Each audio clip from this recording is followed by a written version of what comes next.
Olá, gente querida, você que me segue aqui no meu canal. Muito bom voltar aqui para mais um torpedo aí para o seu coração. Nosso projeto, Torpedo 365. Hoje, mais um torpedo falando da palavra de Deus. Estamos entrando hoje no livro de Atos, Atos dos Apóstolos. Terminamos ontem o livro de João, o Evangelho de João, e aí a gente vai então para o Atos dos Apóstolos, e logo depois de Atos dos Apóstolos, nós vamos entrar nas cartas de Paulo, né? As epístolas de Paulo. É muito bom estar aqui. Eu peço que você continue compartilhando os vídeos, continue deixando seu like, deixando seu comentário. Nem sempre, nem todo dia eu estou podendo responder os comentários de vocês, mas sempre que eu dá um tempinho eu entro, deixo lá meu joinha, né? Nos comentários, um coraçãozinho, e também comento, agradeço, enfim. Tudo isso, gente, ajuda o canal a crescer. E o meu grande objetivo é que esse canal cresça cada dia mais, para a gente também atingir mais gente, né? Para que mais gente tenha acesso às reflexões da palavra de Deus, tá? Então, nós vamos para a nossa vinheta e já já eu volto com o vídeo de hoje. Não saia daí.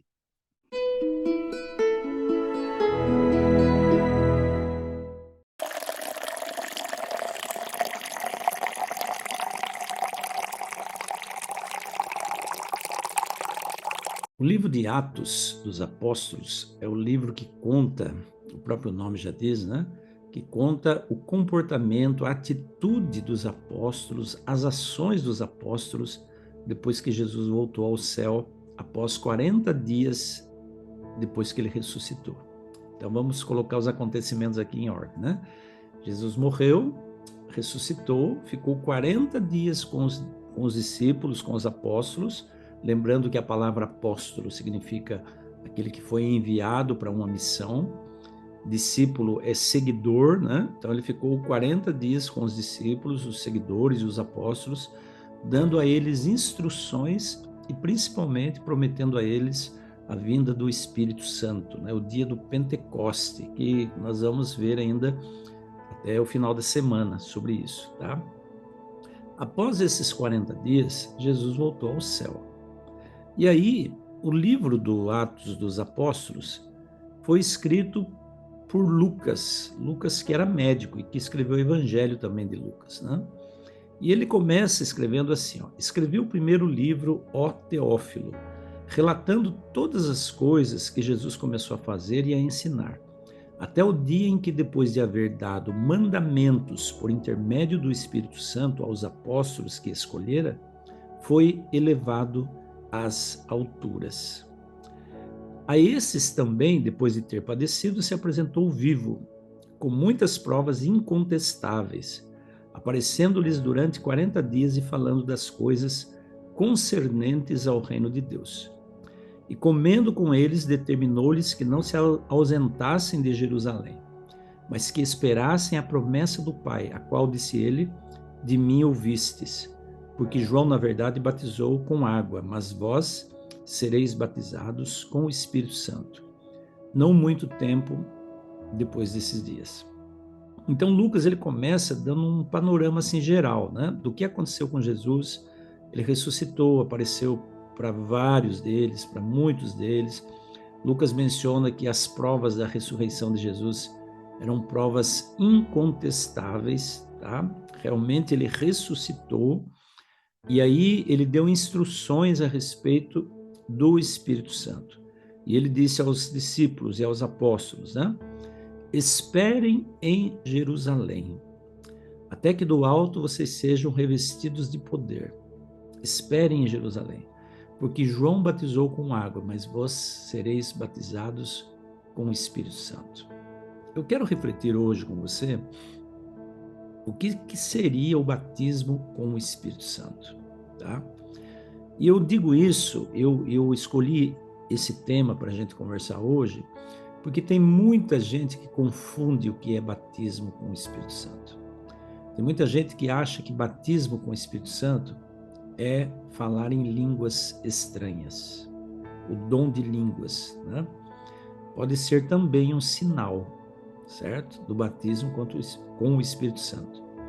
Dom de línguas pode também ser um sinal, mas não é o único. Aliás, está longe de ser o único sinal de ser batizado com o Espírito Santo. Dom de línguas está longe de ser o único. A Bíblia relata uma série de dons, né? Dom de cura, dom de milagre, dom de ensino, dom de interpretação, dom de língua, dom de profecia. É muitos dons, são muitos dons que a Bíblia menciona, mas existe ainda uma infinidade de dons que a Bíblia não menciona. Porque o Espírito Santo, gente, ele é Deus. Então, para Deus não existe limitação. Deus não é limitado como nós, seres humanos, somos. Então, não se preocupe. Se você, por acaso, acredita, né, que a única prova que você tem de ser batizado com o Espírito Santo é falar línguas, não se preocupe com isso. Né? A maior prova de que alguém é batizado com o Espírito Santo é quando ele anda no caminho de Deus. Não existe prova maior que essa. Né? Essa é uma prova incontestável do batismo com o Espírito Santo. A pessoa anda nos caminhos de Deus. A pessoa tinha uma vida, tinha uma forma de ser, de pensar, de falar, de se comportar, e aí ele muda de vida. Existe aquilo que é chamado de conversão. Conversão significa mudança de rumo. Quando eu estou indo por um caminho que eu sei que está errado, o Espírito Santo toca na minha vida, na minha mente, eu mudo de rumo, eu mudo de direção, significa que eu me converti. E essa é a maior prova de que eu tenho o Espírito Santo na minha vida e que eu fui batizado com o Espírito Santo. Batismo significa imersão. Quando eu me refiro, quando a Bíblia se refere batismo com o Espírito Santo, significa que você está imerso no Espírito Santo. Vocês já viram com certeza, né? Esses cursos aí, principalmente de coach, né? Que fala assim, eu convido você para uma imersão no final de semana, no hotel tal, tal, tal, você só paga R$ 5.000, né?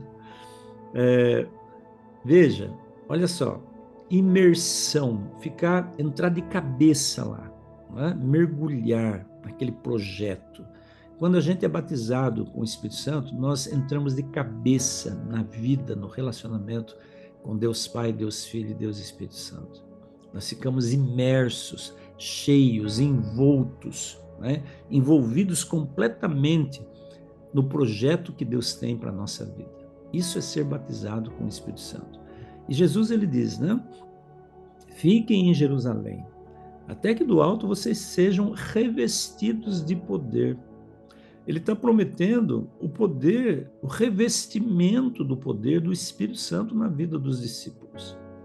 E nós sabemos, e nós vamos falar isso nos dias seguintes aí, né, nos torpedos seguintes, nós sabemos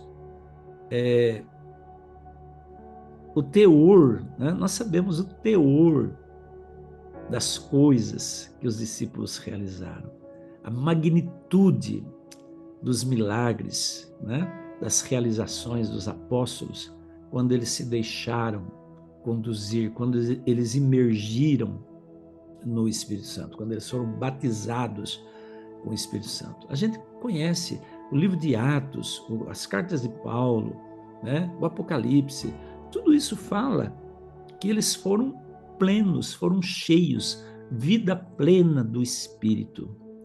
Esse é o caminho para a gente viver bem, para a gente ser feliz. Né? Deixar que o Espírito Santo nos envolva, nos tome como seres humanos, como um todo. É não ter nada reservado para mim, não ter aquele pecadinho acariciado, aquela coisa erradinha que eu gosto de fazer. Né? Não, é deixar que Ele me conduza, é deixar que Ele me envolva, que Ele esteja ao meu lado, que Ele dirija a minha vida. Isso é ser batizado com o Espírito Santo, tá? Então, gente, fica aqui o meu convite para você hoje, certo? Que você cada dia deixe-se guiar, deixe-se imergir, permita-se imergir pelo Espírito Santo, sabe?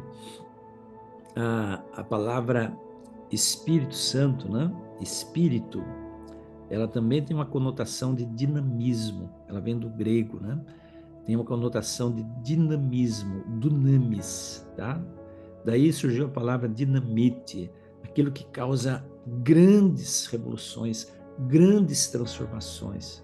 E a pessoa que é cheia do Espírito Santo, ela é uma pessoa dinâmica, não é uma pessoa estática, parada. Ela é uma pessoa que se movimenta em prol da sua própria vida, se movimenta em prol da vida dos seus semelhantes, se movimenta nesse relacionamento que ela constrói com Deus Pai, com Deus Filho e com Deus Espírito Santo. Que Deus abençoe muito sua vida, seu dia, te dê muita paz, muita harmonia no seu coração e que seja sempre guiado pelo poder do Espírito. Amanhã eu volto com mais um Torpedo aqui no meu canal. Eu aguardo você amanhã. Então até lá, forte abraço para você. Tchau, tchau.